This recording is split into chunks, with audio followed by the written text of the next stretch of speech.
Jean-Louis Billon a dans un post sur son Facebook, dénoncé la mauvaise répartition des actions de développement sous le régime du président Alassane Ouattara. Pour le secrétaire exécutif du Parti démocratique de Côte d'Ivoire, PDCIRDA, chargé de l'entrepreneuriat et des relations avec le secteur privé, le régime Alassane Ouattara se doit d'engager de profondes réformes pour assurer une plus grande équité dans le développement national. L'accès à l'eau potable, une priorité, cela doit devenir une priorité absolue de l'action publique. Et l'État en a les moyens.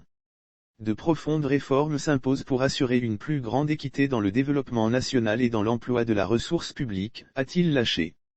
La sortie de Jean-Louis Billon est consécutive à la situation de précarité dans laquelle vivent les populations de Dabakala, depuis bien nombre d'années. L'élu PDCIRDA de la ville de Dabakala déplore en effet la mauvaise qualité des routes et la difficulté pour les populations d'accéder à l'eau potable.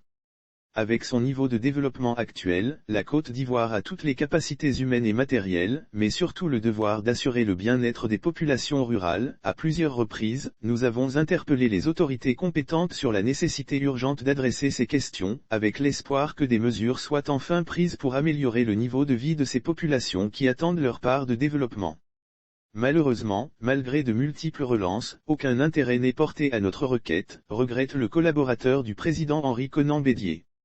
Pourtant, souligne Jean-Louis Billon, la Côte d'Ivoire, avec son niveau de développement actuel, a toutes les capacités humaines et matérielles, mais surtout le devoir d'assurer le bien-être des populations rurales, particulièrement sur des questions aussi basiques et primordiales dans leur quotidien. Lire aussi bientôt la traque et l'isolement de Jean-Louis Billon, aucune localité de notre pays ne devrait manquer aujourd'hui d'eau potable, a-t-il martelé. Avant de lancer un appel pressant au ministre de l'Hydraulique ainsi qu'à son collaborateur en charge des infrastructures afin que ces derniers effectuent un déplacement sur le terrain. C'est le lieu pour nous d'inviter à nouveau le ministère de l'Hydraulique et ministère des Infrastructures à effectuer le déplacement sur le terrain afin de s'imprégner des tristes réalités que nous décrions et qui sont, hélas, vécues quotidiennement par les populations qui en souffrent, a-t-il appelé.